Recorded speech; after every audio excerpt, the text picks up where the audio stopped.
Hello, Justin. This is looking really nice. And I see that you've addressed a lot of the issues that I had noticed in week 3 and also last week in week 5.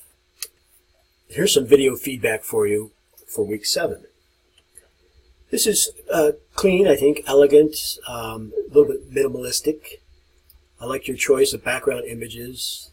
It has kind of a warm, elegant feeling to it, kind of luxurious in a way. Appreciate the footer that you created with the links to social media.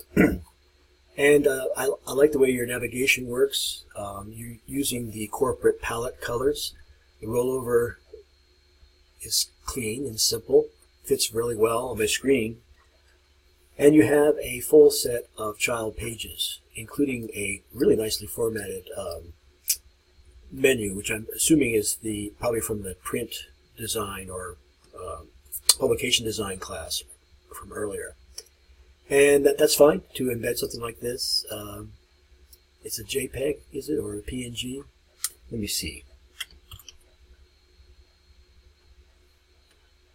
Well, I see you've used PNGs. That's fine. Did you use a transparent PNG for the logo? That's great. See how well that looks either on a photograph or solid? Nice job. I know you spent a lot of time working on the forms, and that's a useful thing to know about the web because they're pretty commonly used.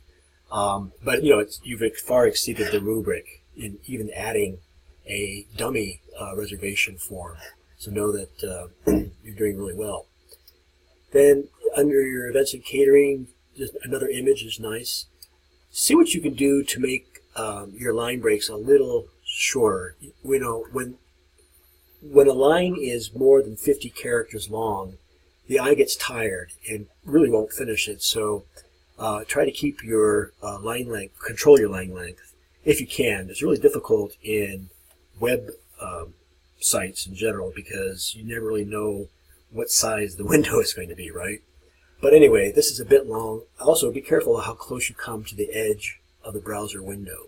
If you can add some padding, that would be great. That'd be one way of shortening your line lengths, is by adding padding left and right.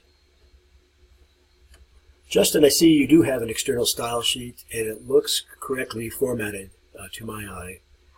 Have you tried, and you have tried to incorporate the corporate typefaces?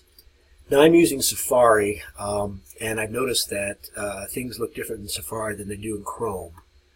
So I hope I'm getting the full benefit of your type styling.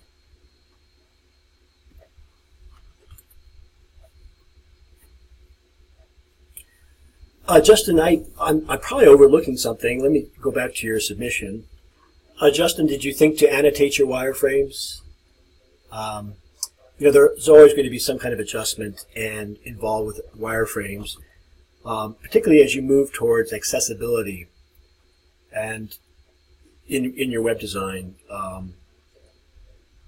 when something has a variable width or has variable dimensions, then you'll have to, if it's going to be seen on a small device like a phone, as well as a computer, it becomes more and more difficult to have fixed dimensions. I'm sure you understand that.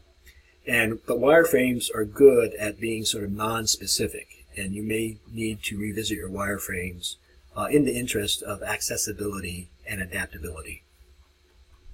Justin, you've provided me with 3 or 4 screenshots of what your website looks like on different browsers. Continue to do that. It's very helpful. And then also code validation, as you did in week 5. That way you can troubleshoot your HTML and CSS errors. I really enjoyed your presence in class, Justin, and I wish you the very best moving forward.